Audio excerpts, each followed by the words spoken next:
If I get anyone to take your seat, They can hear us. to go. Yeah. John and Ainsley can hear us. Yes. John and Ainsley.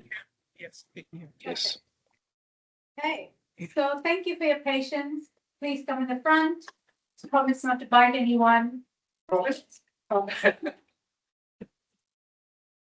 For you?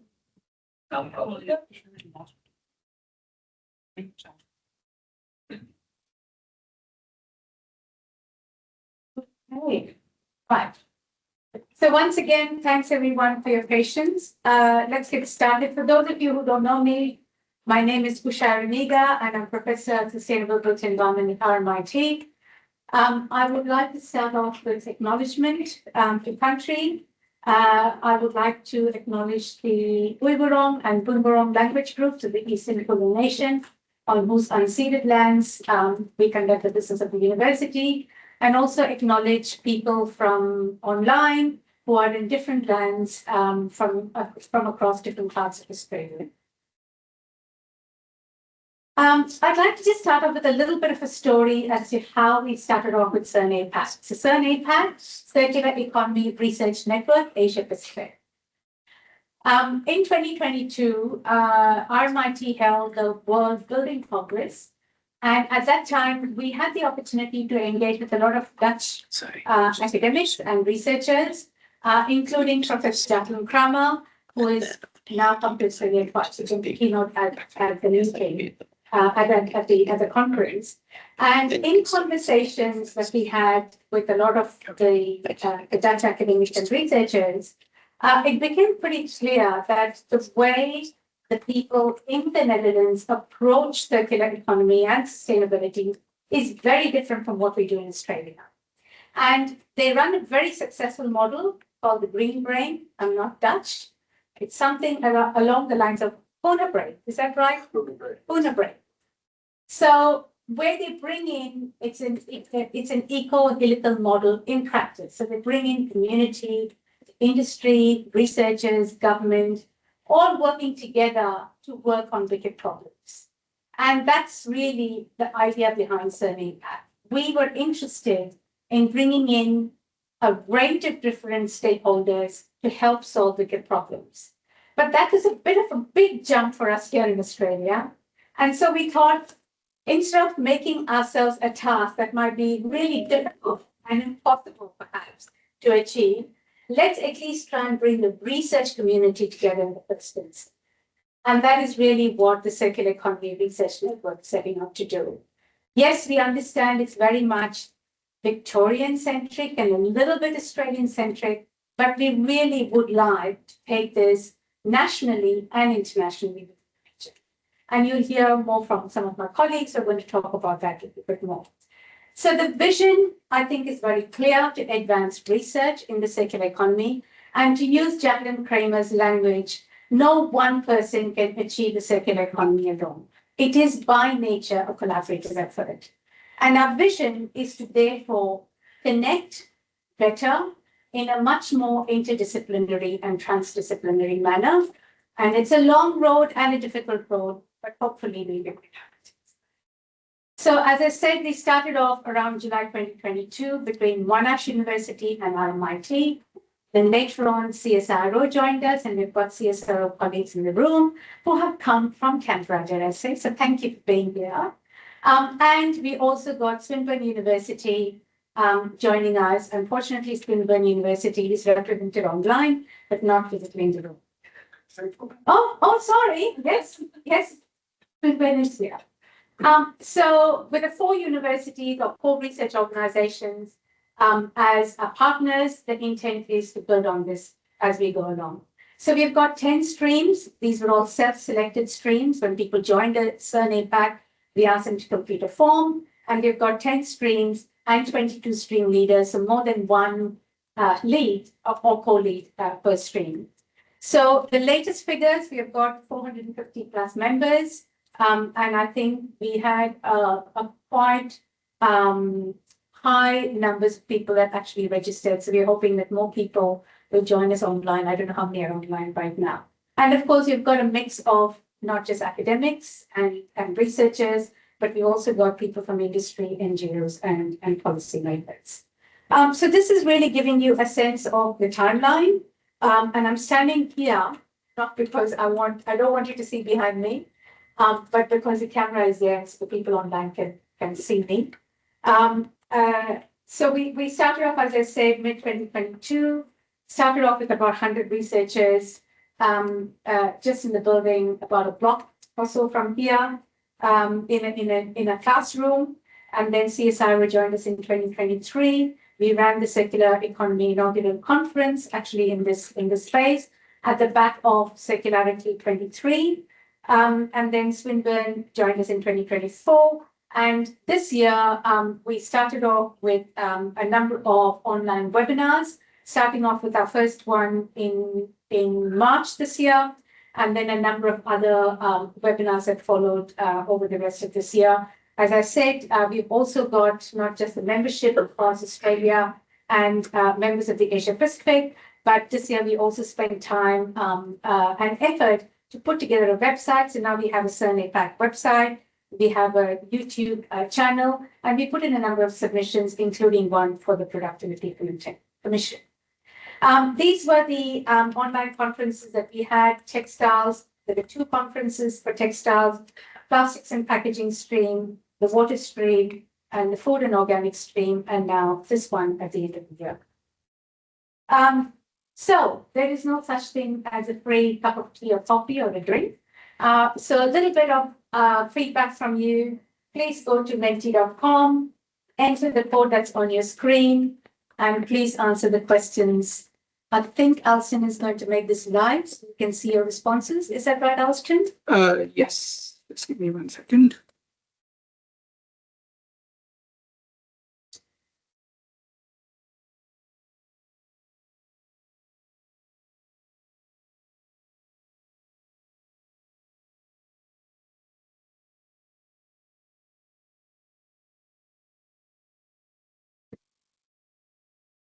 Just stop sharing for a moment.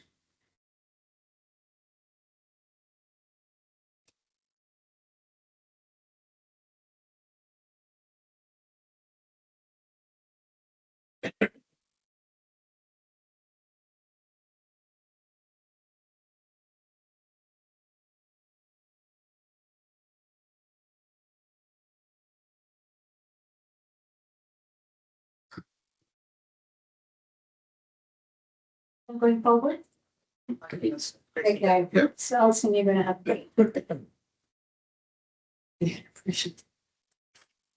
Yeah.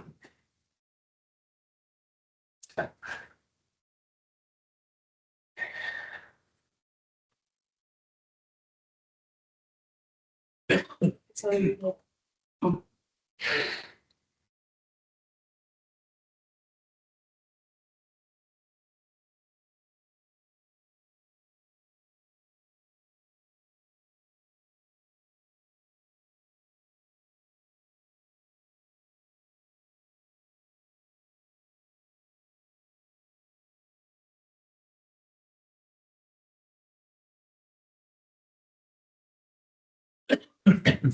Yep.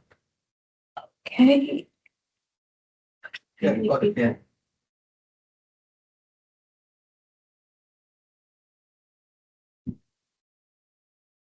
So now that Alston has pressed the click button, Yeah. you should be able to use it.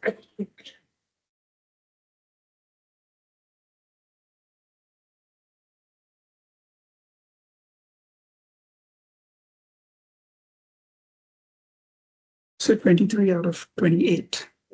Just waiting for 5 more.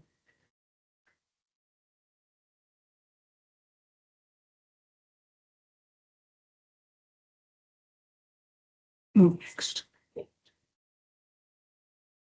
Where do you come from?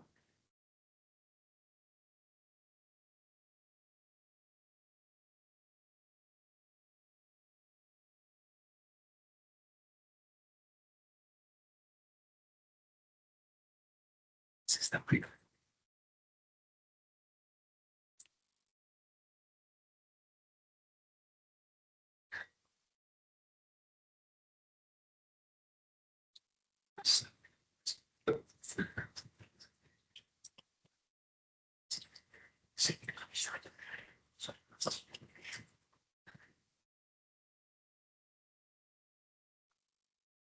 Centric and blind.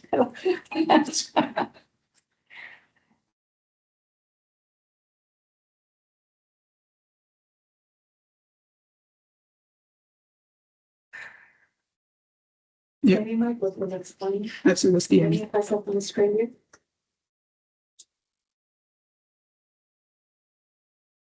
Where's the keynote? Okay, so thank you for your participation and hold tight. There'll be more participation towards the end. So without further ado, I'd like to introduce our two keynotes. Our first keynote is John Gertsakis, who I've known many years ago.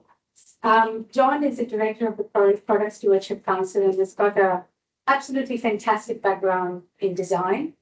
John, if I might ask you to give us a little bit more introduction about yourself, more than I have given, I think that would be really helpful in today's context. So I hope you can hear me. And Alison, are we ready to hand over to John? Yes. Thank you kindly, Usha. Look, Just a second, John. yeah, you tell me when to start.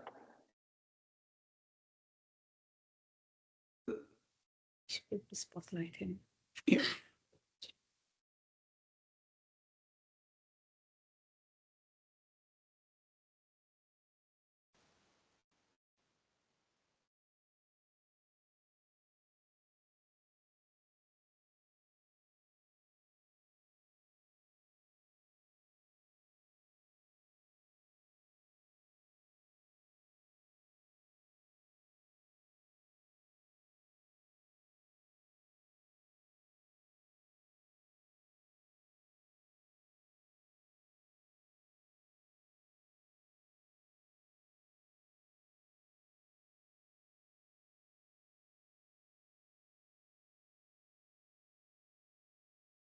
Hopefully you can see my opening title slide.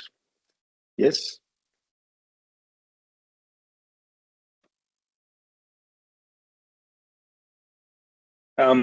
Thanks very much, Usha, and also to Colleen McMillan and to Alston, to Heinz Schandl and the wider team at the Circular Economy Research Network. I'd also like to acknowledge traditional owners and custodians of country where I live, here in the heart of the Victorian Alps, the Tongarong, Doodaroa, Yadmathang people, and recognise their continuing connection to land, waters and culture, and pay my respects to elders past, present and emerging. I'm very grateful and I feel very privileged to get this invitation and give you a slice of some of my work and activity with my colleagues.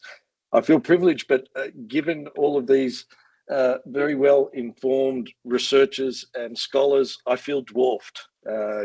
But very important work that you're doing and your commitment working on such important issues. What I'm going to do today is give you a very short overview of the work that we do at the Product Stewardship Centre of Excellence. We see it as very relevant, especially in relation to how it can be used by businesses to operationalise circular economy principles. So a little bit of background around the centre and its activities, but I want to finish up with a series of questions and propositions and statements, really to help us revisit some of the basics, I suppose, that I see are critical given our transition and ambitions for a transition to a circular economy. So the Product Stewardship Centre of Excellence, it's an independent not-for-profit charity. It's been running for about 5 years. Our focus is to look at how we prevent and reduce waste generation and create positive environmental and social outcomes through good design, resource conservation, reuse, repair and recycling, and a range of other interventions that can help address those environmental, human health and social impacts. We have a very strong life cycle focus, so it is very much looking at opportunities to eliminate, reduce and address various issues and impacts from design and production through the consumption phase, through to end of life and post-consumption, through a variety of interventions, and many of you will be familiar with some of those specifics, whether it's design, cleaner production, different business models, product as a service, all the way through to repair and the right to repair movement, and what happens at end of life with take back, collection, recovery, dismantling, recycling of various products to recover those materials and put them into new manufacturing. I don't want to be presumptuous, but I do apologise for those that are all over these terms. But product stewardship really is about, it's an approach. It can be both at the policy level and at the individual company level for a brand, a manufacturer, for a collective scheme. It is about managing, eliminating and or reducing the environmental human health impacts of products and materials. It is focused on the entire life cycle of those products. And it is very much the primary responsibility of producers, of brands, importers, retailers, those that place products on the market, taking greater responsibility for better managing and reducing the environmental human health impacts of the products they're putting on the market. The relationship we see in terms of circular economy principles and objectives is that product stewardship is one of the key pathways for businesses to operationalize, to implement circular economy principles and objectives. And so that's how we see the relationship between product stewardship and its contribution to achieving a circular economy. Some of you, if not all of you, will have heard the term extended producer responsibility, EPR, originally coined in Sweden at Lund University. Typically, it is a policy approach that extends producers' responsibility, typically at the post-consumer stage of a product's life, typically regulated, and very much over a period of history now, 3-4 decades, focused on take back, recycling, and final disposal of a product. The aim of that really is to shift some of the cost burden from local authorities back to producers to help use those sorts of policy and legislative instruments to drive redesign of products, sometimes successful, sometimes not, but clearly a principle now which is persisting, is evolving, is being talked about more in Australia, depending on the particular product category you're involved in. But for product stewardship for us, at the centre, it is about producer responsibility across the entire life cycle, not just collection and recycling. Whilst that's very important in many product categories and material streams, it's insufficient to deal with the problems that we've identified in a range of different areas of activity in industries and sectors. The Centre works with a range of different organisations and partners, and it's a pleasure to be co-presenting today with Ainsley from Seamless, who's one of the Centre's partners in the program, where we have worked closely and will continue to work closely on progressing product stewardship in Australia. But whether it's collective schemes such as the Bedding Stewardship Council, Tyre Stewardship Australia, the Battery Stewardship Council, Soft Plastics Stewardship Australia, or individual companies like Apple and Solar Bollard Lighting, Milliken, one of the world's major carpet floor covering producers, heavily involved with Good Design Australia and the Australian Design Council, GS1 Australia and all that they do with barcodes, a range of different companies where we do very focused work around either expanding, improving, enhancing their initiatives, their schemes at all sorts of levels. Again, looking at the governance of product stewardship organisations through to financial flows, through to the type of policy innovations that are needed to put product stewardship into practice. So a variety and a diversity of companies there and organisations and associations that we work with. We're very much a research and education oriented organisation and advocacy through research. We make submissions to key inquiries and reviews around issues to do with product stewardship, with circular economy, with waste management and resource recovery. And our submission to the Productivity Commission around their most recent inquiry is something that's really quite significant and an opportunity where we highlighted the importance of product stewardship. And we're waiting with bated breath for the Australian government to respond to that report, which has been completed. And now we're waiting for that to be tabled in Parliament. And there are many of you out there that I'm sure have participated in the process and will be interested to see where it's landed with its recommendations. One of the key aspects of the Centre's work is we provide independent advice on these issues to all levels of government. We've just finished a major project with the Southern Sydney Regional Organisation of Councils on stewardship for white goods and major appliances, as one example, as well as providing input to the New South Wales EPA on their product life cycle Responsibility Act and best practice assessment criteria for battery stewardship. So a variety of different areas of applied research that we do with organisations.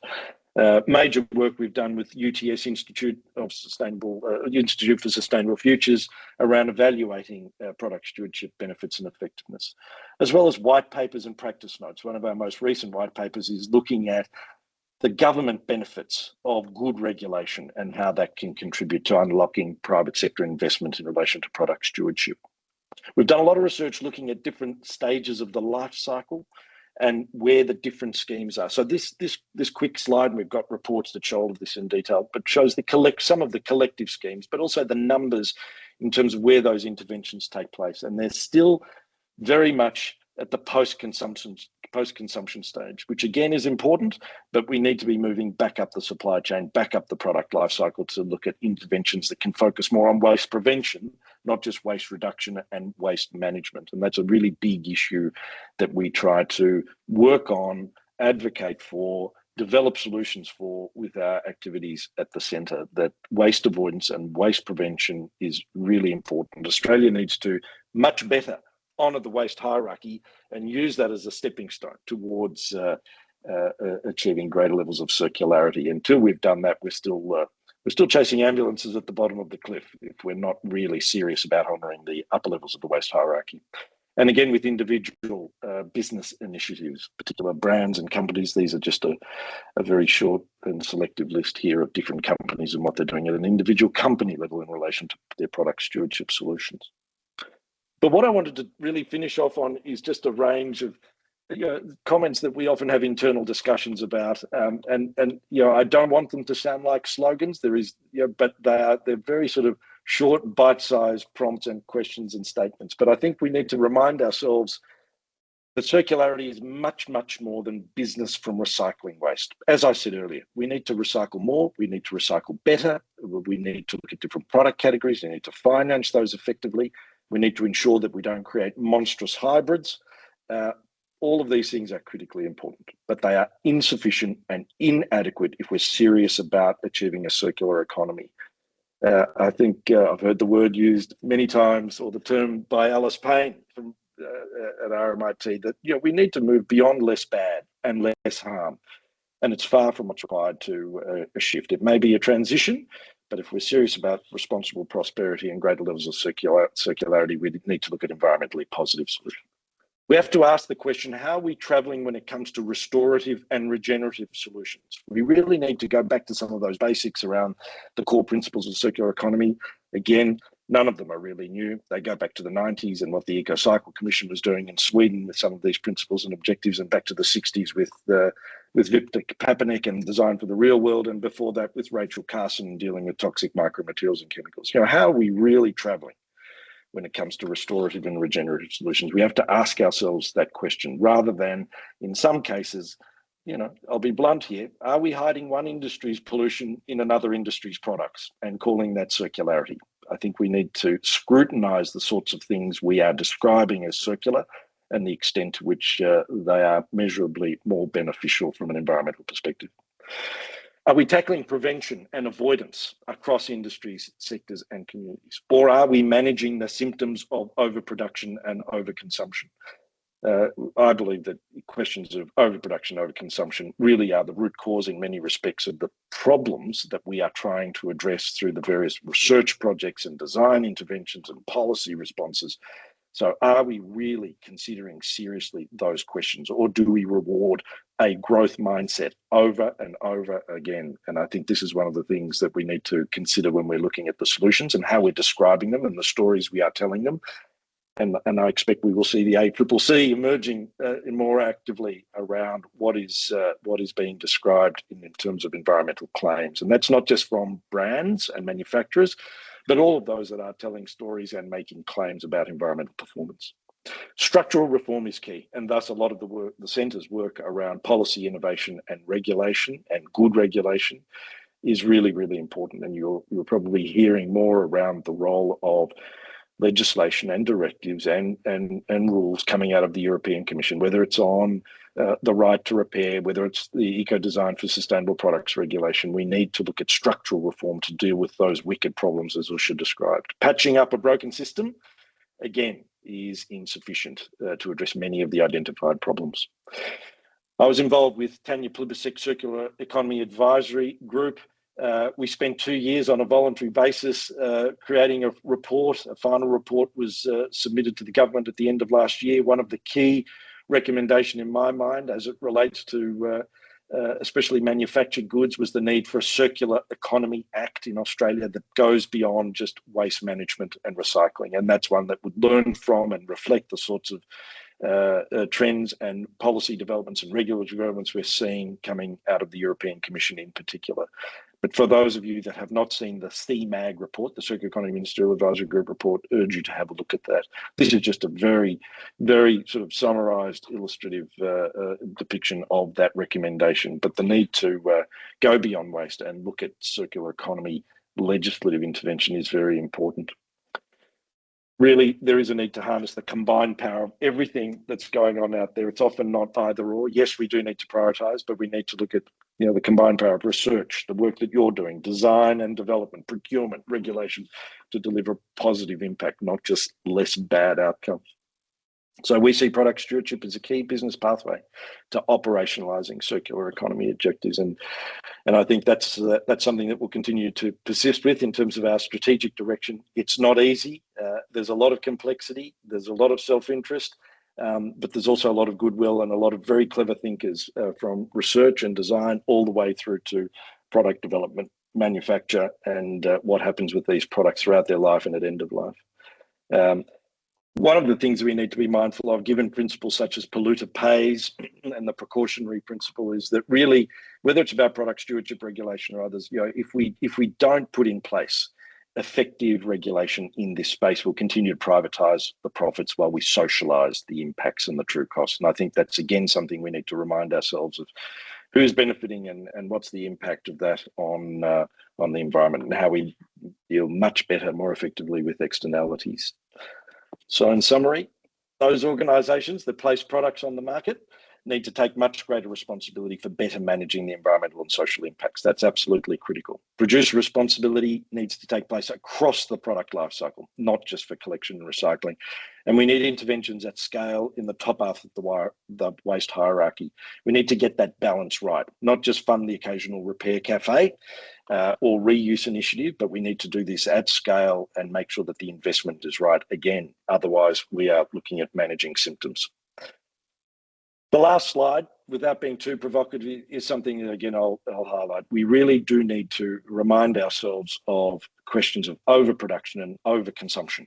And are we really dealing with these issues in our ambitions to sort of turn circular economy ideas and solutions and research outcomes into practical, implementable outcomes? So it's something that it's not so simple as just a degrowth strategy or eating brown rice out of jars and living in caves, but it is something that we need to get far more sophisticated about in terms of how we deal with these problems. So I'll leave it there. Thank you kindly. And I think, Ainsley, when you're ready, it's over to you to get into detail, but I'll let Alston manage next steps. Yes, you can Thank you so much, John. Is it okay? Yeah. Thanks so much, John. I don't know if you can hear us. I can. You should be able to hear us. You can? You can. Oh, great. Okay. Thanks very much. And thank you very much for the provocation, which we will pick up during the panel discussion. I'd like to now invite Ainsley. Ainsley, I know that you have got to leave in about 50 minutes, if I'm right. So if you can stay a little bit for the panel discussion after the presentation, that would be awesome. So Ainsley Simpson is the CEO of Seamless and an example of product stewardship. She used to work at ISC, the Infrastructure Sustainability Council, and now in a completely different industry. But I'll hand you over to Ainsley so she can explain a little bit about what she does. Thanks, Ainsley. Thank you, Usha, and thank you, John, for the wonderful setup. I too, can you hear me? Okay, very good. Thanks for the setup, John, and Usha, Colleen, and the rest of CERN, the opportunity to engage with you today. Today, I am joining you from the lands of the Darug people in the Eora country here in Sydney, New South Wales, and I would like to recognise the deep connection that traditional owners have with land, water, and culture, and commit to learning from their circular principles as we all move forward on our own journey to circularity. Now, as John rightly set up, Seamless is a product stewardship scheme. We are the national scheme for clothing, and thanks to the Centre of Excellence, we had potentially the best possible independent advice when the organisation was being designed and set up. And unlike many of the schemes that have come before us, the Centre advised based on what they'd seen in the past, but also internationally, the way in which we might establish ourselves as the world's first circular product stewardship scheme. Now, many organizations were looking at how design could be integrated, but Seamless has been born with circular design at its heart. It is how we operate. It is where we always think from. And it is certainly how we got started over the last year. Seamless commenced operations on the 1st of July. The other thing I would echo, and one of the reasons I was so excited to share with you all today, is the concept of the groene brein, and the fact that in order for us to transition to a circular economy, it does actually take a completely different mindset. In my mind, it's one of the very first principles that you need to overcome. You have to start with rethink if you're going to be approaching stewardship from a whole of life perspective, not just an end of life perspective. And the only way to do that really is put design at the heart of what you do, manage for next markets, and as far as possible, actually start eliminating the word waste from our vocabulary, because the more we refer to it, the more we actually perpetuate part of the problem. So that's a little bit of our, in terms of a snapshot where we are starting from as Seamless. We are anchored in 4 strategic priorities, and I'll touch on these lightly. The first I've mentioned, circular design is at the heart of what we do. It is focused at the product level and rewarding better practice right from the get-go and starting with the end in mind. We also firmly consider circular business models, which shifts from a product focus to an organizational focus. And this is about actually considering how we extend the useful life of products. And in our case, it's clothing. So how can we embrace repair and reuse and sharing? How can we look at alternative economic growth models that perhaps consider things like rental and re-commerce and resale subscription models, potentially reducing some of that overproduction problem John was just mentioning, so that we make to order. It's just in time manufacturing, and embrace advanced manufacturing for the benefits that it delivers, as opposed to the overconsumption that it promotes currently. So that's a really cool part of our strategy.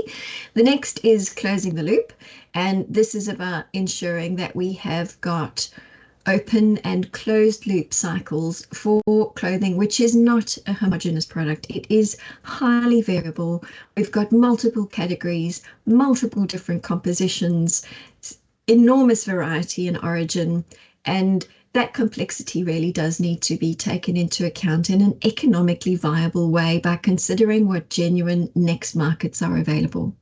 The last is really important, but it is probably the thing that feeds all 3 of the other activities, and that's citizen behaviour change, because the more we know, the less we can avoid leaning into aspects which are oftentimes unknown to us, but also those behaviours which could be rewarded for better decision making in the future.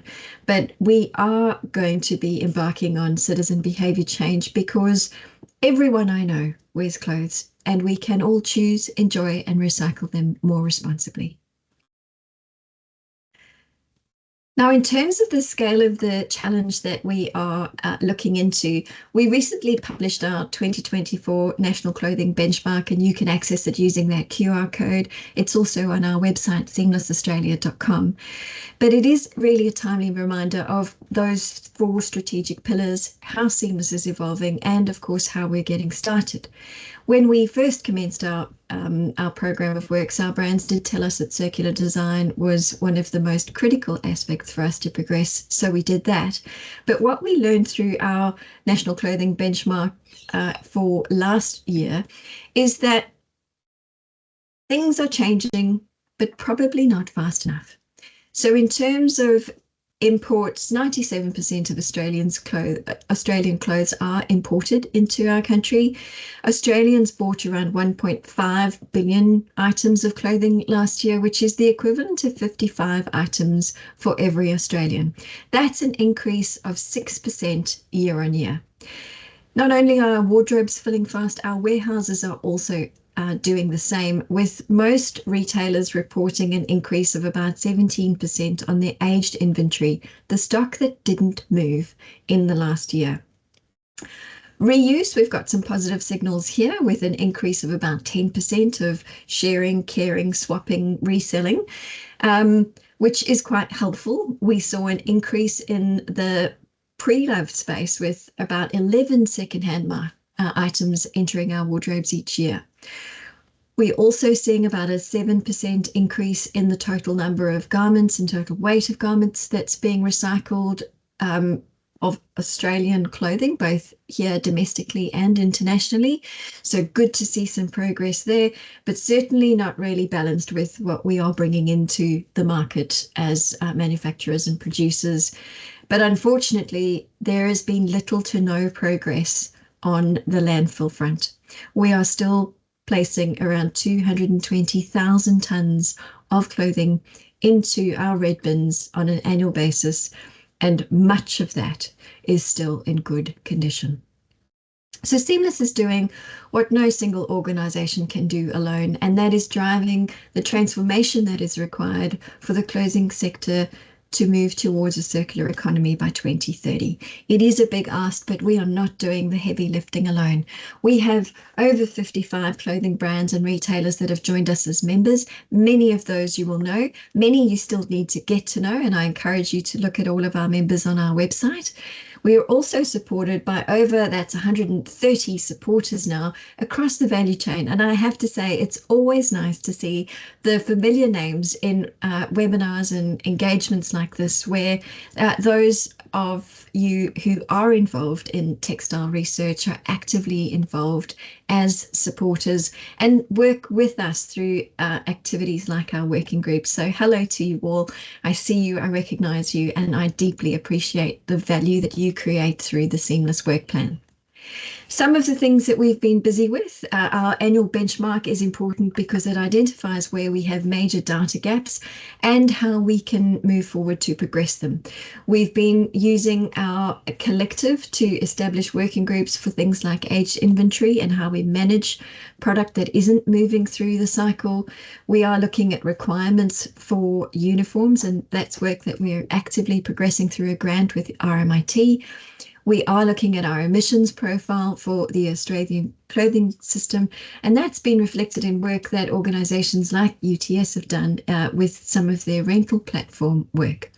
Circular design is absolutely at the heart of what we do, and something that we started with circular design training released to all of our members and supporters last financial year. And our implementation training, which was delivered for all of the Seamless members, or accessible to all of our Seamless members from July over a 10-week window.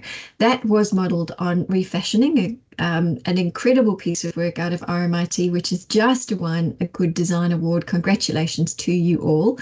But something that is absolutely revolutionary, with products actually transforming as we speak, last week at Melbourne Fashion Week, we saw capsules out of Suzanne Group and Sports Girl walk the runway based on the principles that they had learned in the space of 10 weeks.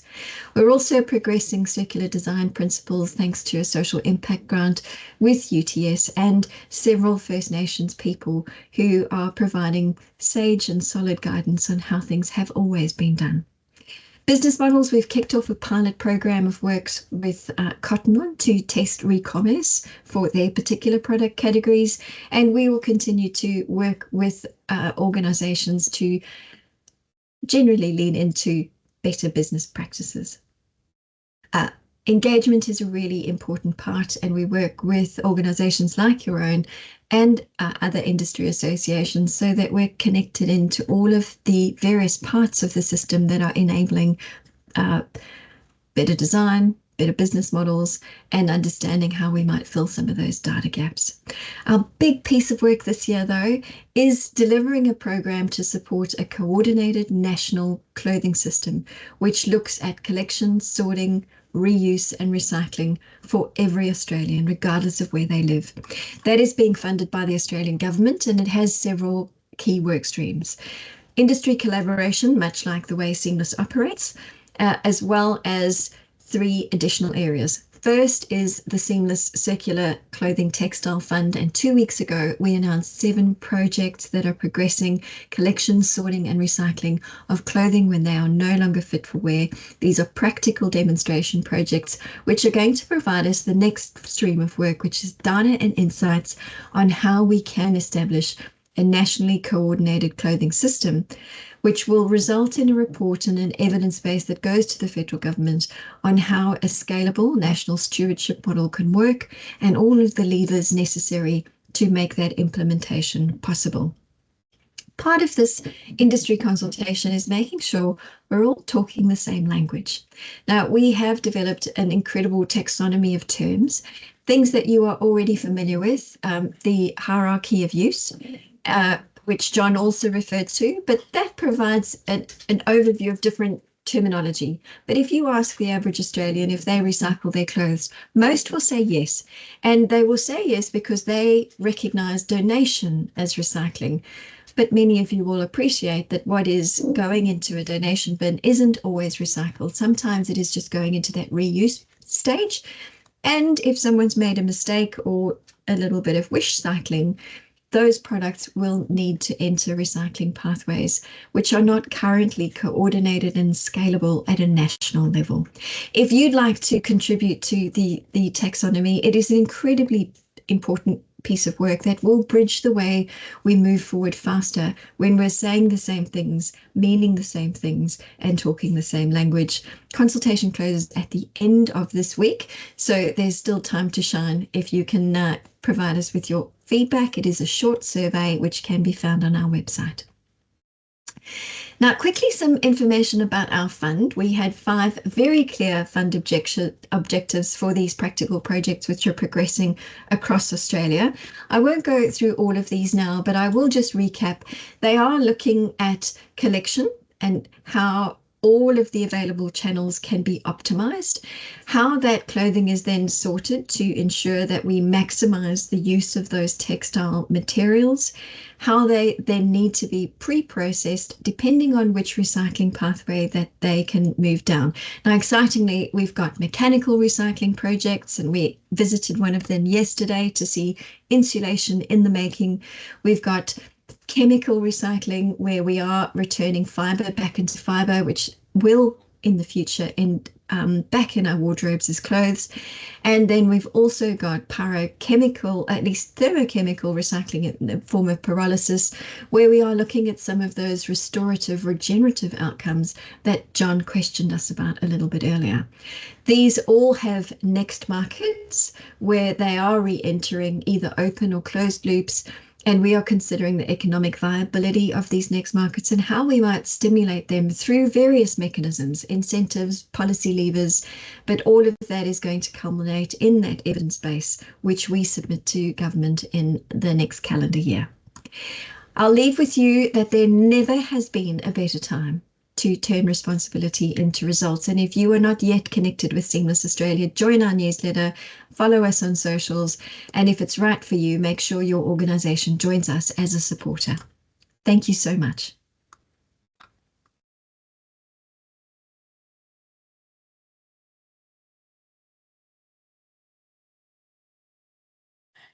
Thank you, Ainsley.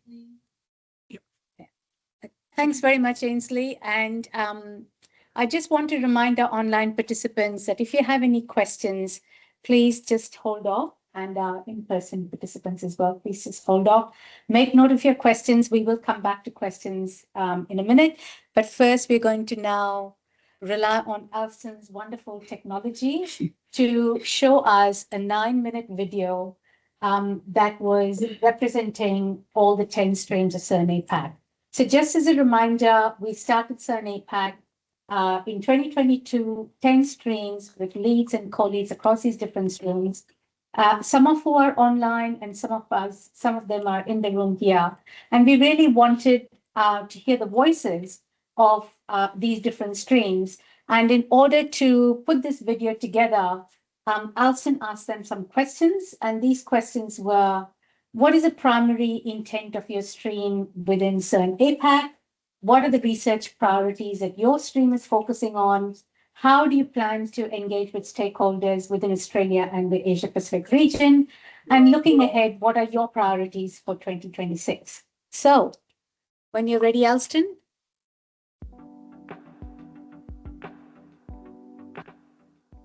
Yeah, so the primary goal with the HDRs and early career academics is essentially to enhance HDR and ECA's research skills, networking, provide or increase collaboration opportunities. Also, those cross-discipline opportunities as well is really important. So obviously with the circular economy principles, creating awareness of opportunities, whether that's with conferences or potential research collaborations, grant opportunities, but also to support each other. The objective of this research scheme is that to facilitate research, to do qualitative research and communicate research in the water sector to influence the policies and practices towards to achieve circular economy in the water sector. I think being part of this stream and trying to look into the reality of how our consumption patterns in textiles coming into such wasteful practices, and we are sort of it's the academic lens looking at how to develop strategies around research initiatives, industry initiatives, also like consumer behavior mindset change, how we can encompass all of them to make it circular textile economy. That's what we are looking into this stream. Within FOGO, we're trying to achieve some kind of accelerating circular adoption.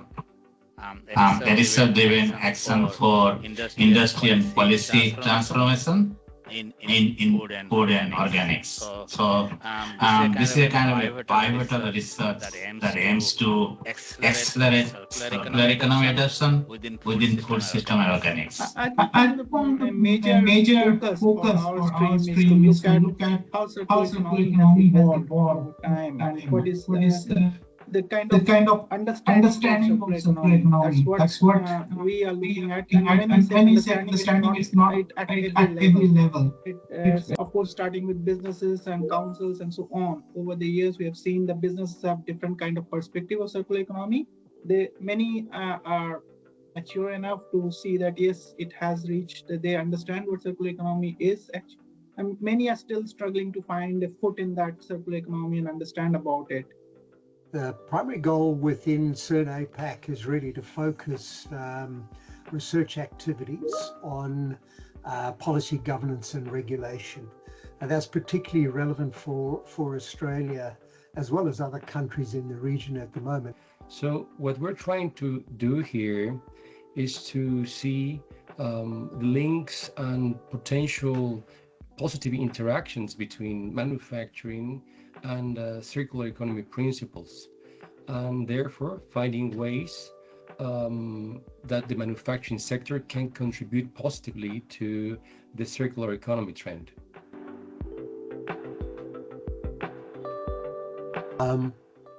Well, certainly we look forward to the opportunity next year to be part of the rolling conference series.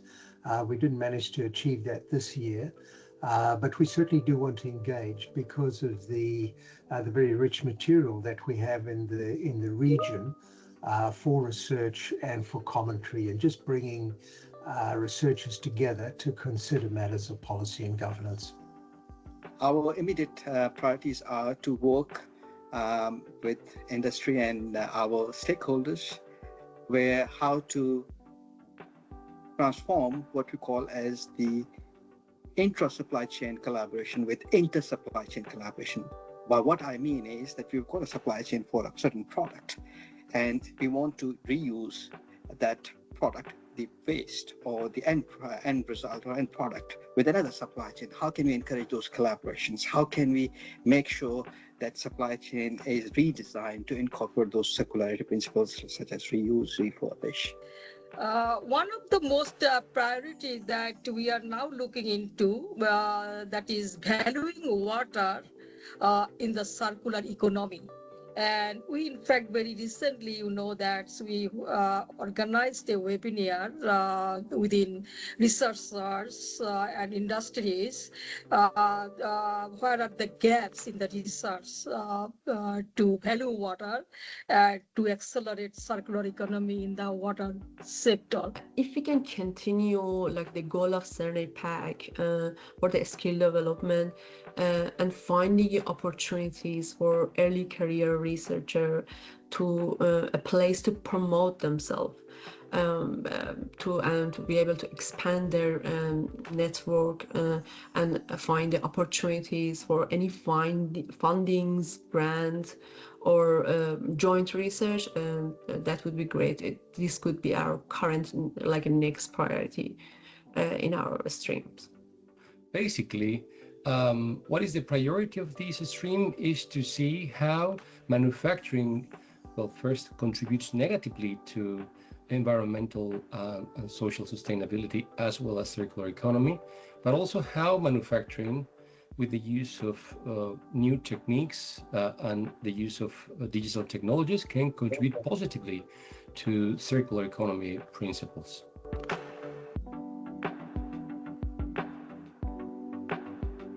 We've got a big membership group within specifically to our supply chain stream. We've got about 15 large companies.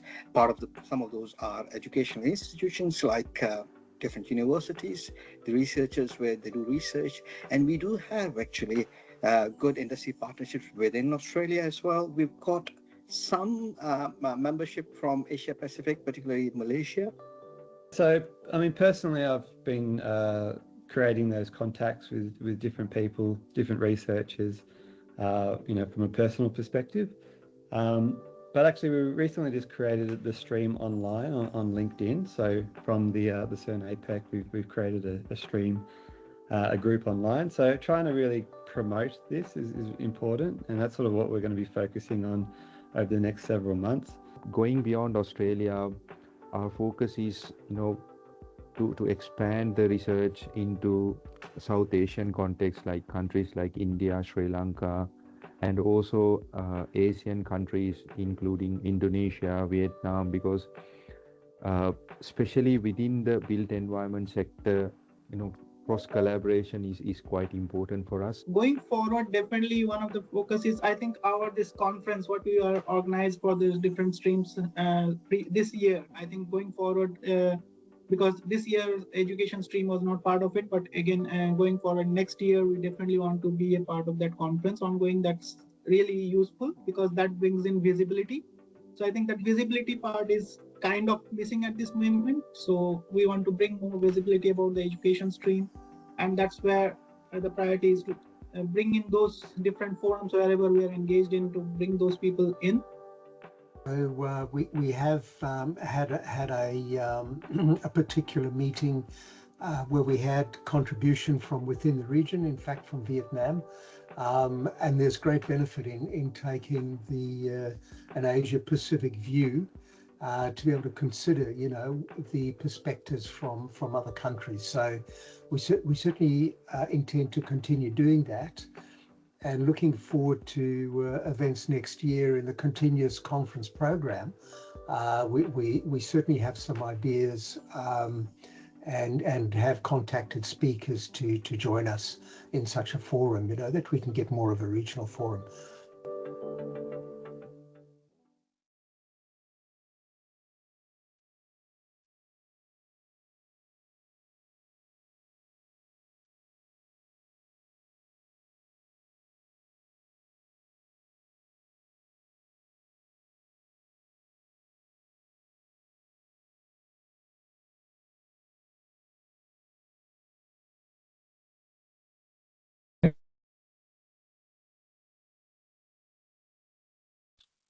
Sure, you can speak. Okay, so I've been given permission to speak.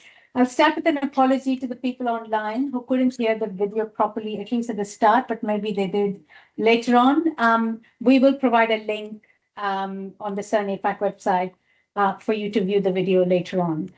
So many thanks to all our stream leads and co-leads that participated. And Alston, you did a wonderful job for somebody who's never done this thing before. So well done.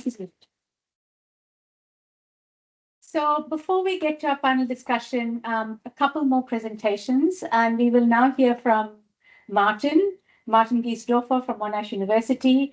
And Martin will talk a little bit about how CERN APAC has assisted in, well, I won't steal your thunder, Martin, but a little bit about how CERN APAC can actually assist researchers. And so over to you, Martin. Thank you. Thank you very much. Many microphone is here. That's in the Let's see how we work with that microphone. Should I actually turn it around a little bit? Yeah. Might be easier. And online, like if you can't hear me properly, feel free to. We can hear you. Perfect. To comment on the chat. Basically, what I wanted to do today is to give you a short overview of some of the discussion we had in the leadership group around like what's the value of the network and how does it evolve? Because we also will hear from Colleen later on, like what's the way forward and how do we see that? And we really want to like this is a starting point to see, okay, like how do we see the value, and maybe also to open a bit of a discussion within the network on where we see our value going forward, especially, and you will hear that from Colleen. Spoiler alert. We're also looking a little bit in how we can expand the network to really fulfill that purpose of being like an Asian Pacific rather than an Australian. Before I start, I want to acknowledge the traditional custodian of the country that we stand on today. We also reiterate the words of some of our speakers that while we are busy figuring out how the circular economy works for Australia, there's another Australia that has figured it out for thousands of years. And that should be really an inspiration for us when we look into these things to see like what is possible and where we can actually like move beyond doing less bad and into doing good. What I want to do today is to like give you a short overview of what the network offers. Why we think we have some like not only value proposition but also why we are interesting for different stakeholders. And then to have an idea about like what is it, some selected examples on what we have already achieved. And as the title slide before said, one example is really we have a joint research proposal now. We want to have an industry consortium to really accelerate business transitions in Australia with some of the partners. Give you an example on how we actually already work together in the network and what value it already has today for us as members. So what does the network offer? So I think the key thing is that we are a convening point for circular economy researchers in the region. We bring together the leading researchers that we have in the region. I think we have succeeded to do this to a certain extent and do want to do that more. And then really like reflecting the interdisciplinary nature of the circular economy, we really gathered a unique network of experts in policy, in business, and economics, design, engineering, material and environment, social sciences. So we really cover the whole disciplinary spectrum of the circular economy. We also have the expertise in different sectors, as you have already seen also with the stream leads, that we are increasingly building expertise there. What are the objectives? So this is really based on the discussions we had, what we see, but want to open it also, like if you have an opinion on this. We want to, like we think we make our members more attractive for talent by having this network, this platform. We enable circular economy research in the region in Asia Pacific. We support the development of academic leaders in the region, and we provide, and it was something that was really emphasized in the discussions that we had as particularly important. We provide intellectual and translation home for researchers in the region that are interested in the circle. We also grow interdisciplinary connections between different institutions, but also disciplines, and be enabled to upskill and develop research leadership in the region, which we think is particularly important if you look to other regions like Europe or some regions in Japan, where people already look into the circular economy and do research in the area for a long time. We really get ourselves up to speed and help ourselves to really be at the cutting edge of development and research. From the activities, we, and especially we as a leadership team, but also in the streams, provide strategy and direction. We organize network events and conferences like this. We organize expert speakers and upskilling. We saw two very good examples of this today. As I said, to really see what is happening in the field and what is the latest and greatest to know. We provide a platform for joint research and funding applications. And then we also enable early career researchers through the networks, which is particularly important if they want to do, for example, research stays or joint collaborations in the region, to really provide them the network and the connections to be able to do this and get access to data in the region. And then, of course, we are also here to support the streams you have already heard about today. Really help different streams as a like supporting infrastructure. By us, I said, I think we have some unique characteristics that set us apart from other organizations like ours, and there are increasingly some organizations that work like ours. I think we have unique expertise, circular economy expertise in the region, and not only in circular economy, but also in some related fields, for example, industrial symbiosis or industrial ecology, transitions and supply chain management and so on, that really helps us to, on the one hand, be a neutral convener. So because we are mainly academics, I think we can provide an important role as a transition broker in the region, bringing together different stakeholders that have different interests, and also translate the expertise from interest groups for decision makers in policy. We have APAC scale and specificity, and this is something that on the one hand we have a little bit, but on the other hand we really want to expand. And we heard examples with Vietnam, where we already have good collaborations. So that's something, and of course our network of campuses, I will show that also later on, really gives us a foothold. But this is something that I think as a network we can really achieve quite unique coverage of the region and connection between researchers in the region. We also, as we stand here today, are mainly very action-oriented and implementation-focused researchers, which again I think sets us apart from very many other research centers, with a long track record of really impact-focused work, also in the region. If you think of projects like the Citarum River project, we can really show that we can translate research into local impact in a unique way. And then another thing that was also something that was really emphasized in the discussions we had was this one-stop shop idea, that if you are a stakeholder and you want to get access to the best in research in different disciplines, we increasingly want to be that entry point for you, that you don't have to search around, but that you can approach us and we can help you to find the right expert for you. We have already achieved quite a lot, I think, in the 2 years of the existence. We heard already about the 450 circular economy researchers across APAC. So as we said, they're mainly in Australia at the moment. We launched a CERN APAC website, YouTube and LinkedIn channel, also with the support of Ainsley, which I think are increasingly active, and where we get increasingly traffic on LinkedIn, and also the website. If you haven't seen it, take a look. It is quite attractive, and we try to build it really how to be more useful for the members. We conducted this conference and another in-person conference and an online conference. So there's a lot of activities and events for networking that we are organizing. And we have this really dynamic 10 streams that you have heard in the video already around, that really operate quite independently with own leadership and are doing quite some impressive work. We've started to influence policy as well. You can't see it because there's some field over it. But for example, we, like I said, collectively also looked into the Productivity Commission and gave some input in this.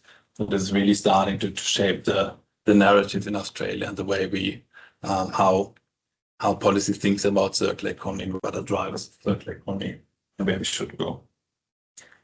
Last, I also brought you an example, which is a joint ARC-ITTC proposal that we are proposing at the moment on how we can accelerate the business transition in Australia.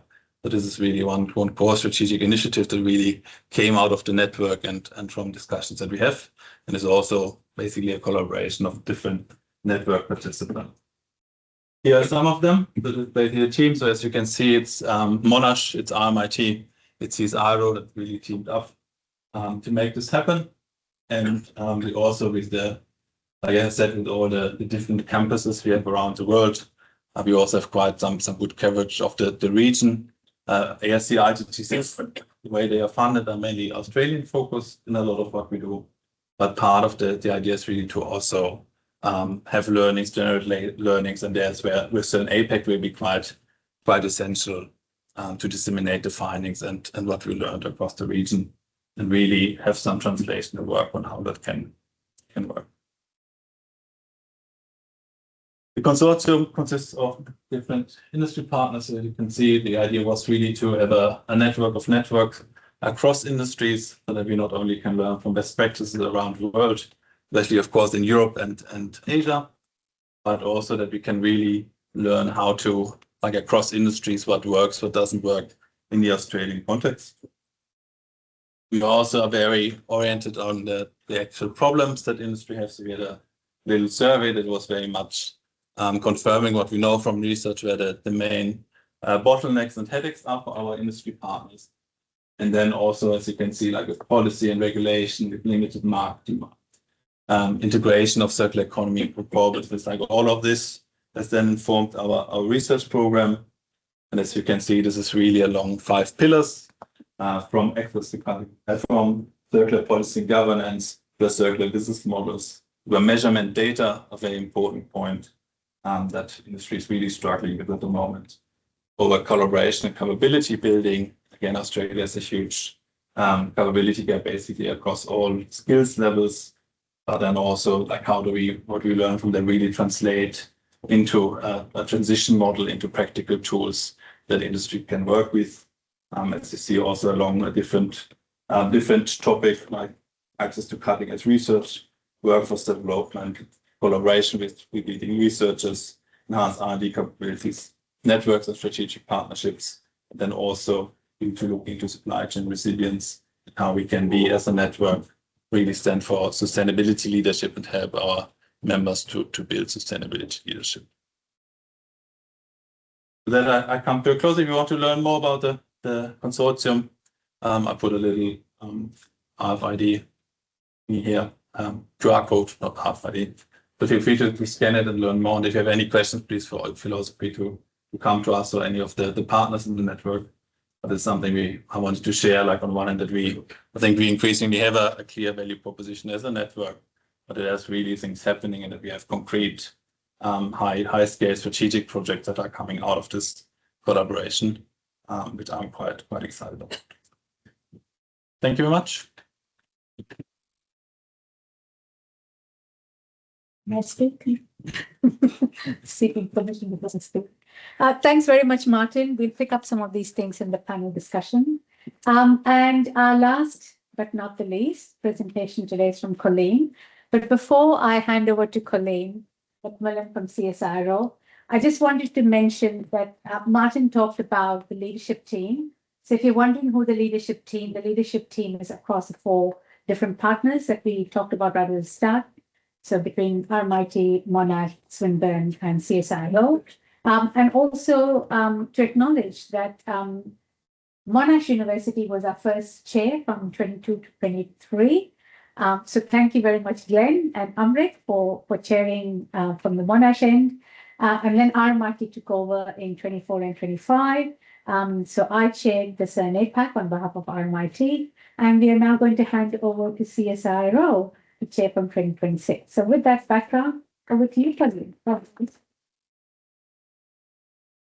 All right, thanks everyone. And it's a real pleasure for us to be all here growing this circular economy network. We're looking forward to, as the National Science Agency, working together with the current leadership team, the current stream leaders, and also growing our stream membership within streams, across streams, and also our institutional membership. So that is the focus of where we're going to go in 2026.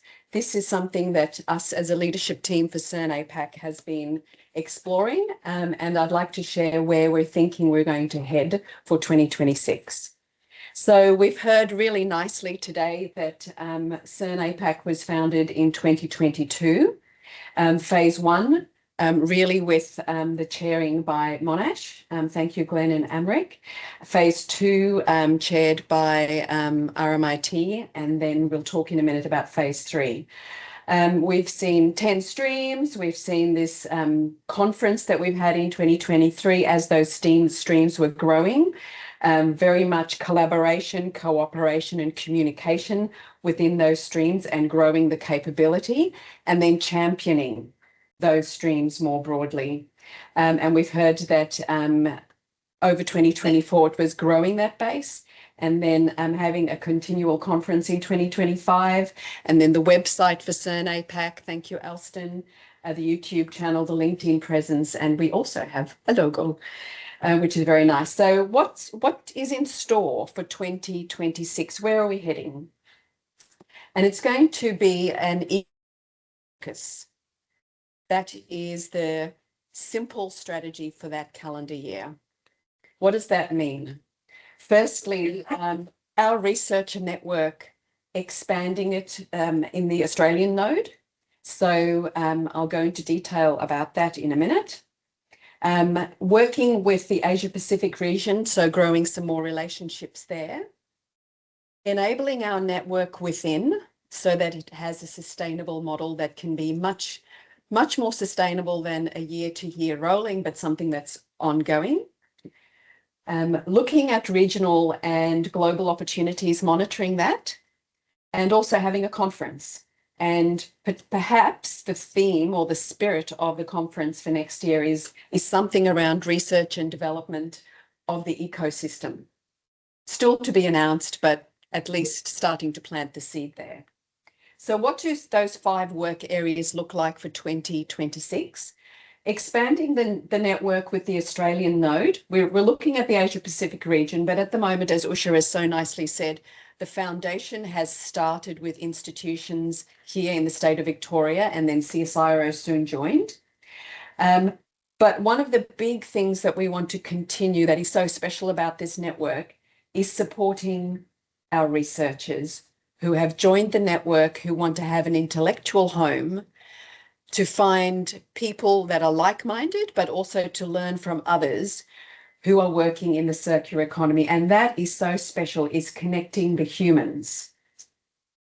So keeping up that momentum of connecting the humans that are dedicated and want to make this really transition happen really well.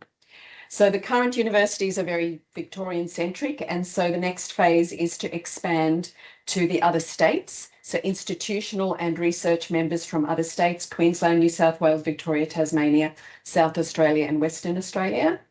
And then also ideally try and integrate some of those key universities within the leadership team of CERN APAC in its Australian node.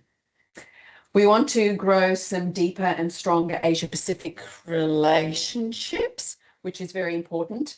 Establishing key relationships with key organisations in the region, We're looking at established networks in Japan, South Korea, Malaysia, Vietnam, China, Indonesia, and India.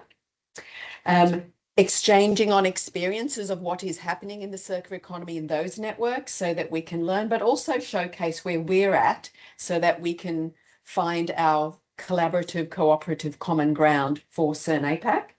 And ideally try to build a bit of a strategy for engaging with the Southeast Asia Pacific regions and island states, and then start to get that groundswell of a truly Australian Asia Pacific network in a very meaningful way. These things take time, but it is really important that we, as the humans, as individual researchers, but also members of institutions, form those relationships so that we can grow together in an aligned vision for the circular economy transition in our region. We're going to explore how we support institutional arrangements, the structure of CERN APAC in how it can be maintained. This is just one model of how it is designed. Ideally, we would have growing nodes with lots of edges connecting together to expand the network, but having that in a sustainable way. So looking at how that can be formalized. A key point in that is also making sure that our nodes, whether it's the manufacturing stream or the policy and governing stream or the circular supply chain stream, continue their autonomy and their freedom, but also supporting connections between the nodes and that cross-sectoral fertilization. Very important. Monitoring regional and global opportunities for funding for our members, so supporting and enabling that. And also then having a conference towards the second half of 2026. We'll co-design that with our streams and our stream leaders and the leadership team. But what is that going to look like? Doing something interesting. One idea that I'm already starting to socialize in case people are interested. What if we could have it in Canberra with government close by, a federal government close by, and having some key government departments come along to that conference. And CSIRO has a lecture theatre and some space that we don't have to pay for. So maybe that could be a good time to make use of that as an in-person and hybrid event. So I'd like to acknowledge all the members of CERN APAC. Really, there's so many good, interesting, dynamic people who are giving so much of their time and their energy. I would like to acknowledge Monash University and RMIT for the excellent chairing that we have seen. So this goes to both to Monash and to RMIT. So this goes to the chairs. And just excuse me, I want to make sure I cover some good points. So the current and immediate past chairs. So I want to say to you, Professor Usha Raniga, and also to you, Associate Professor Glenn Croy, and also to the others who have been supporting to this from RMIT and Monash. So to you also, Amrik. The institutional support to seed the growth and the vision of CERN APAC has been phenomenal and so inspiring for me and so many of the other members of this network. There's been the administration, joys of administration, and wrangling all of that, which is not always a true joy. Activities to grow CERN APAC's profile with external groups, and Alston has come on board and really helped do some of the groundwork. Learning things like how to produce a video within a week or two, remarkably, has been just amazing. Another thing in your feather to your bow. And the establishment of everything that we've had. And the reason why we bring a focus of thanks and celebration is that we should celebrate and we should say thank you all the way through as we grow this piece of work. I want to say thank you to the stream leaders for all their work so far and coming in 2026. and also the leadership team of CERN APAC, currently with RMIT, Monash, CSIRO, Swinburne, and perhaps University of New South Wales. The underlying theme that I have learnt that is the foundation of CERN APAC from day one is collegial and inclusive. Nothing has been one person, it's always been collegial and inclusive. It's been a collective and collaborative approach. And I think in every stream and in the leadership team, it's about together further. Slower than going fast, but we're growing in momentum. So that's really quite inspirational for a shared future. And Heinz is going to hand out a few small tokens of thanks to Usha and so forth. Thank you very much, Heinz. Yes, thank you very much, Heinz.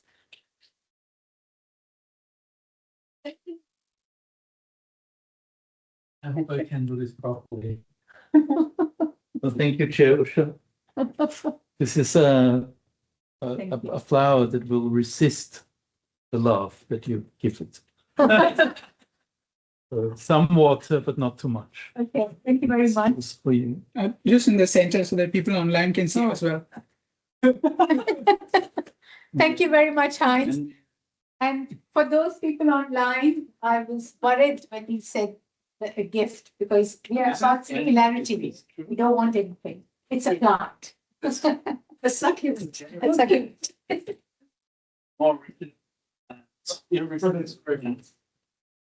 Thank you very much. And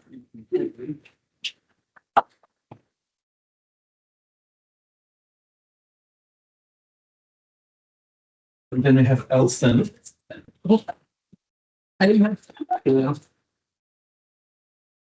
I'm getting smaller, but she has got more time. Thank you. Thank you very much. Thank you. Yes. Thank you so much. Thank you. Thank you. Okay, any other surprises, colleagues? So let's get back to business. I would like to end today with a photograph, and we thought we would end it a little bit earlier than 4 because we have got a booking at a pub, and in true Australian fashion, to our Spanish guests, in true Australian fashion, we like to end celebrations with a drink. So we want to make sure we have time to spend at the pub. Now is our panel discussion, and given that we're on the dot of 3:30, I know that Ainsley needs to go. So Ainsley, if you have any thoughts or any comments or any suggestions to offer us, please do so in the chat or contact us later on. We would really love to get some guidance from you. Okay, so let's invite our panelists. Sanyat, I should say, please bring a chair or bring a stool. Collaborative work, right? Bring a chair or a stool. Mohana is online. And Mohana, sorry, because of our tech problems, we might get you to please put your comments in the chat, which Alex is going to help us with. Aeon? Off. Reba, please. Martin and Colleen. And John, we might have to, because I believe that if we speak, you can't speak. Is that right, Alston? Yes, but I can. So John can perhaps put things in the chat or let us know when he wants to speak and you can unmute him. If you can. Yeah, okay, great. I think he's heard us. Let's ask John. John, could you say something just to test the audio? I think you're muted, John. Hello, hello. Can you hear me? Oh, great. So maybe, John, we can start with a question from you, and then I can ask the panelists to comment. You've got a sense now of what we're on about. Do you have any words of wisdom to share with us, given your experience, particularly in design, and some of the things that you shared with us in terms of, responsible consumption production practices? Yes. Where does one start?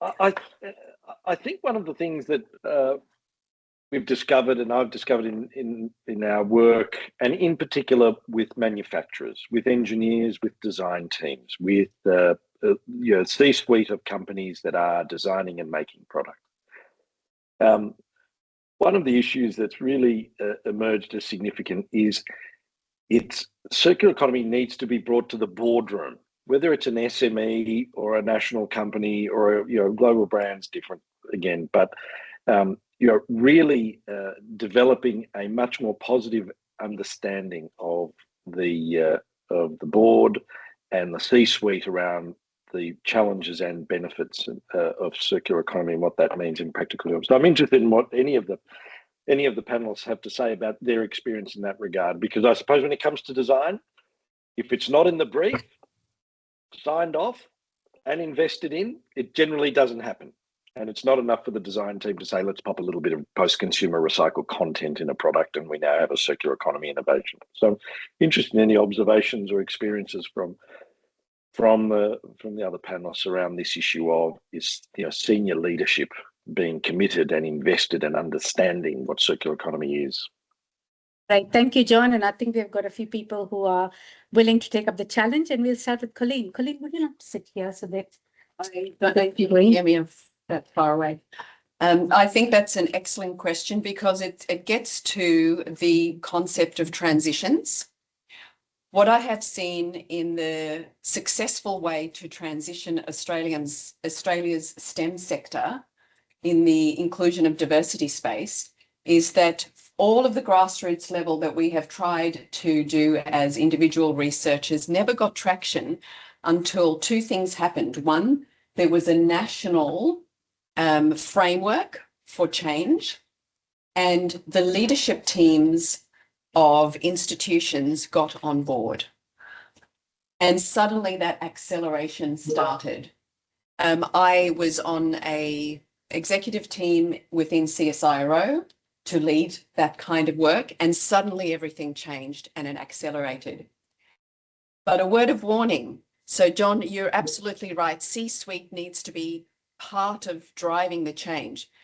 But any transition that I notice even now is as soon as you take your foot off the accelerator with C-suite, if C-suite takes their foot off the accelerator, you go back in time, even 2 steps back in time. Yeah. So we should not have the C-suite acceleration and leadership in the circular economy fizzle out until the transition is over and we're in the new normal. Linear economy doesn't exist. And I've seen that in the diversity space. We've all seen that over the last year. We've gone back to 1950. So very, very powerful point. Yeah. Absolutely. I couldn't agree more. It will go faster through C-suite. Great. Martin. Like maybe because in my previous role, I was working with a lot of boards at McKinsey on exactly these kind of strategies, like circular economy strategies. And like what you see is that basically if you look at the best companies who really get it and who really like have this virtuous cycle of that they actually make money with it, and that's why they do more of it. They made it a priority, right? So they really have it as part of their board conversation. They've connected to their strategy, to their overall strategy. They've connected it also, and that's also something we see that does not happen. They have connected to the obvious to their sustainability strategy, and there's a big difference. And we really see with companies who do it right, this is the default, right? That it is a board level topic, and I think the main thing about it, and it's not, but we're not only in business, but that you really see it as a value driver, that you see it as an innovation driver, that you see it as a diversification driver, because then it allows you to go, and I think that was said by both you, John, and I think that you really can go to the high hierarchy business models. So you can go to the more advanced business model like provided service systems, and that's where you then have the synergies and really make where it becomes commercially viable. You actually get breathing space to also think about how not to only do less bad, but to actually have a positive contribution. But I think it's essential. It's not only in business, but also in policy. But I think in Australia, a lot of time when we talk to business, but also if you talk to policymakers, they see circular economy still as a waste management topic, as a recycling topic, as a cost. And you really need that mindset shift before you can have a proper circular economy act that you that you really see it as a productivity, as a resilience, as a growth driver for Australia, and not as something that's a compliance thing that we have to get right to have less pollution. I think it's really central to everything we do. Thank you, Martin. Gula?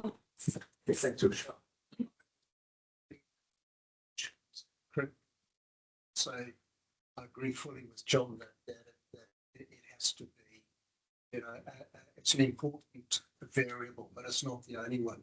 I just want to pick up on two other points, given that it's the sort of research network. I've recently looked at a really good paper by Amadov and others, 2023, and anybody can contact me, I can put you in touch with that. But it's interesting, he looks at successful transitions to circular economy in SMEs, and it's an SLR, so it's a big database. And he looks at it at the multi-level, so macro, meso, and micro. But the important point here is that at the micro level, he picks up that leadership is a very important variable, one of the key influence factors. So I think there's a lot of literature that would report that as well, John. The third and last point that I'll make is that I think if we go beyond just assuming that adopting circular economy is merely a little bit less waste, but that, for companies to be more circular, it takes a much bigger transition. And I think for companies to make those big transitions requires an intervention. And big interventions do not happen without leadership. So you can get some embryonic ideas working in SMEs or bigger companies, they can incubate. And that might well happen at a mid-management level. But as soon as a company has to transform, there's an intervention required, and that'll never happen without senior leadership. So that's the last point I'll make. Thank you, Roelof. Before I come to you, Sanya, I would love to hear from the audience as well, both online and in person. And I hope people online can still hear us. Yeah. Okay, I'm getting nods. Sanya.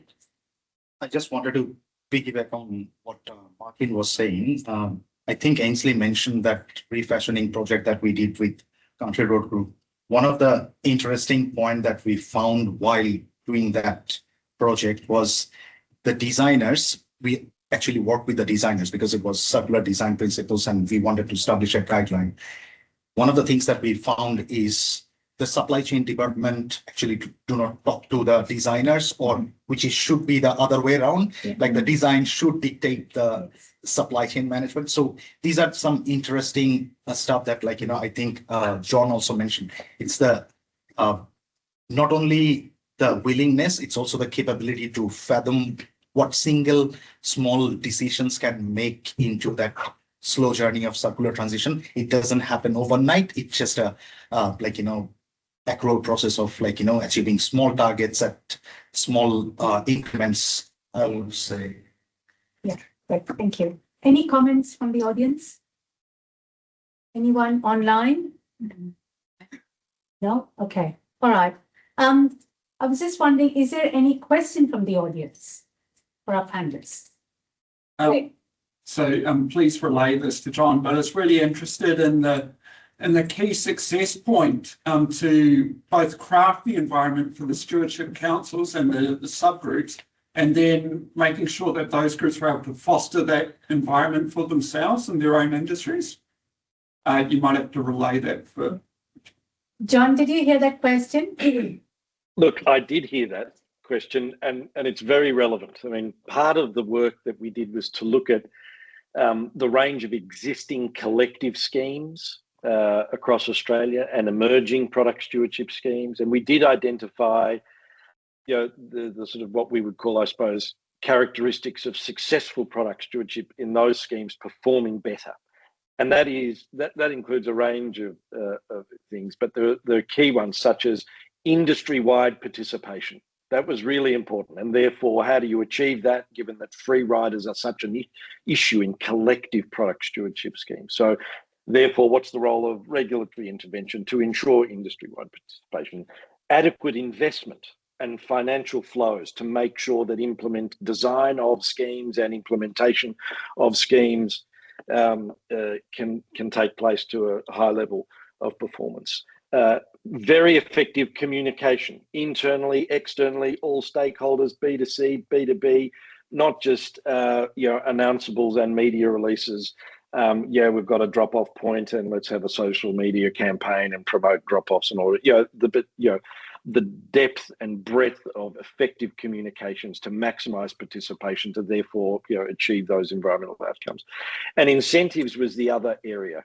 Incentives for all involved to keep performing, continually improve their performance, whether it's incentives to have consumers and users participate in programs, whether they're repair services or end-of-life recycling, or looking at consumer labels to guide better purchasing, or whether it's incentives for various service providers that are involved in the program. So there are a range of those, and they're summarized in our summary report of the benefits and effectiveness study that we did with ISF, where we look at those characteristics. And I'm sure there's more that you could add, but they're the very obvious ones. And clearly, the role of regulation here, the right sort of regulation, is absolutely essential. And I don't want to reduce that sort of comment to say that it's just about compliance. Sometimes it's that baseline of the right sort of regulatory instrument that can then also stimulate innovation, stimulate improved performance. Michael Porter's written lots about this over the years, and others more recently. But it's a really good question, because that's what we need to do to get out of this love affair with the fact that circularity and product stewardship is just more recycling. We need to recycle more and better, but we need a whole lot more to address the issues that we all know exist. That's a great comment, John. I'll hand over to you now, Reba. Yeah, John, thank you so much, and good to see you here. I am from Institute for Sustainable Futures, you know that. So I was very happy that you are coming for a keynote speech. And I, in fact, very much find that circular economy is still very much focused on materials recycling rather than the water. Water is very less talked.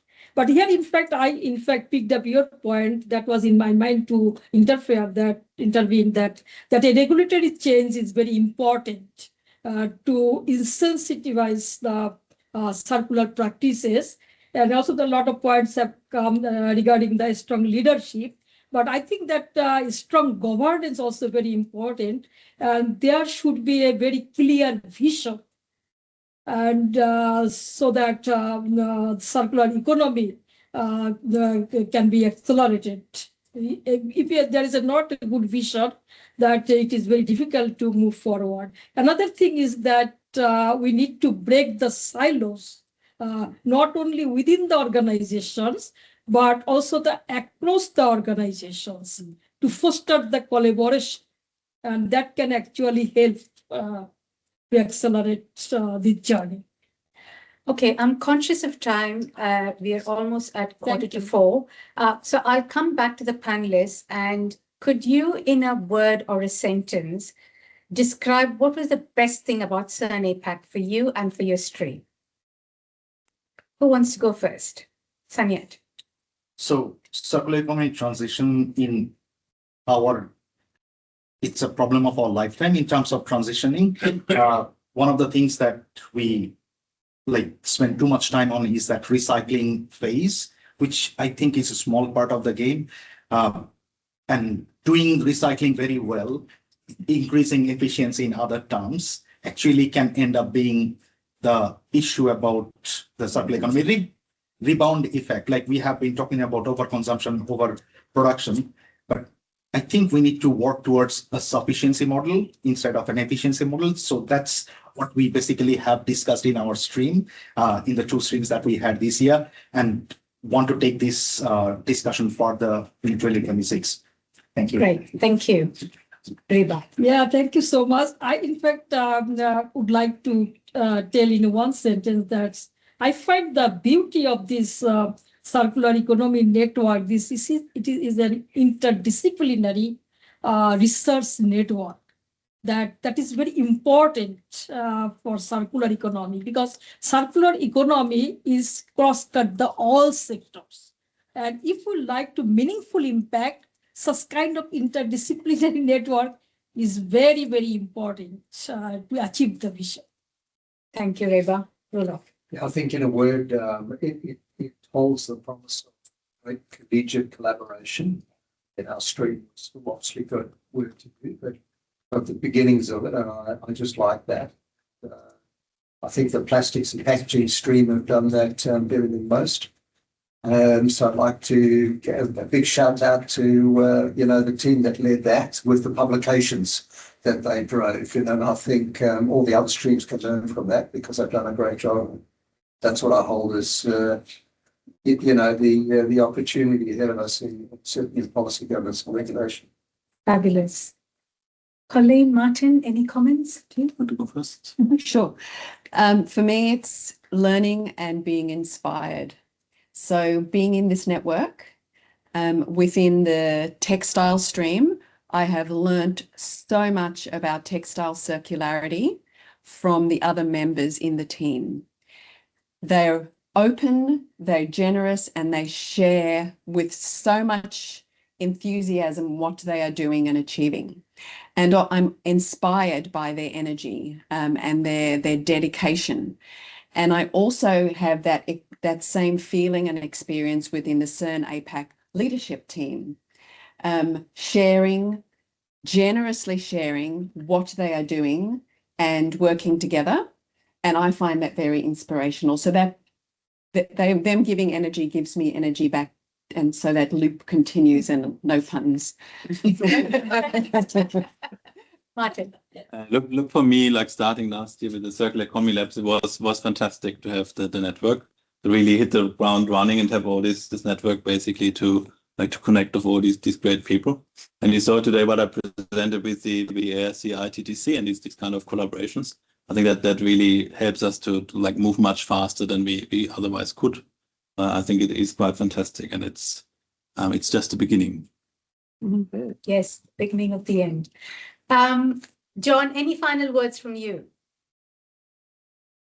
I love what I'm hearing from all of you there. I like the sort of the optimism, the ambition, the learnings, etc. One of the things, I suppose, given the sort of areas that I work in with my experiences, is it's really important that we walk in the shoes of those that we are trying to influence and convince and bring with us. I think sometimes we overlook some of these issues in terms of what it takes for an SME to change the way they think, a designer to change the way they operate, etc. So that issue of really walking in the shoes of others, and especially those that we're trying to influence and change, is really important. We won't get there if we just preach to the converted. And so that to me is very important. But I think the fact that CERN APAC exists, the institutions are collaborating, you're reaching out to others, is just wonderful. And I'm very, very grateful for the invitation today. It was really great to hear about your progress and what you've done and the enthusiasm. So they're my final words. A big thank you, and I wish you well with the ongoing trajectory of CERN APAC. Thank you.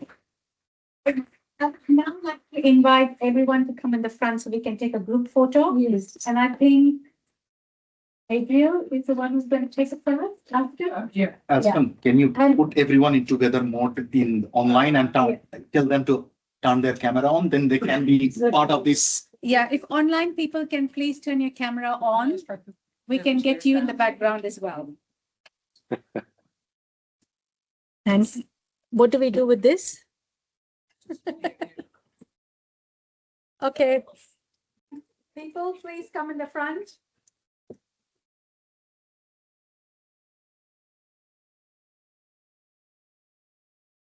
Sketching. James, bring our Spanish visitors, please. It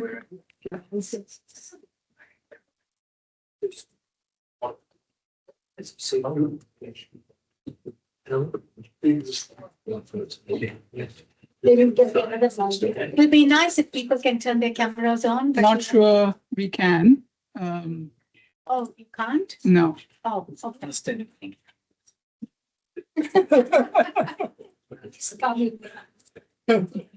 Hasta you definition.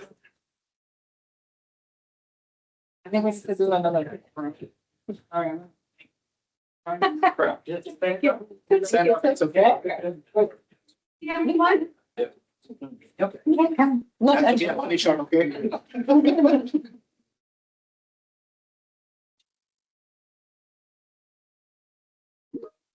The lady in the back. Lady in the back. Oh, just lady in the back. It's just amazing. Why don't you step on the chair, but not on my phone? Yeah. If you step on a chair and take it from above, you have better. Yeah.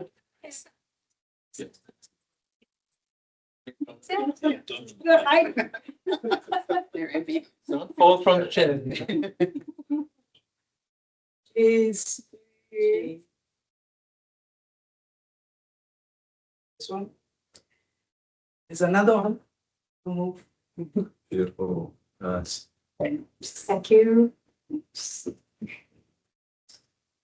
economy and circular economy. Thank you.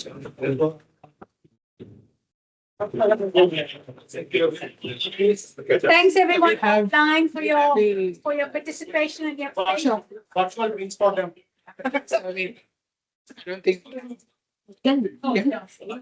We are going to break for tea and coffee, but before we do that, there are some questions we'd like you to answer. So Alcin is going to bring up the QR code. So if people online and in person can please complete the question on the QR code.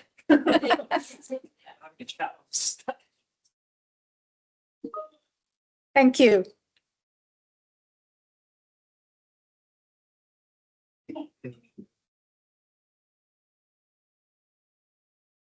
There's only 3 people though. Better than none.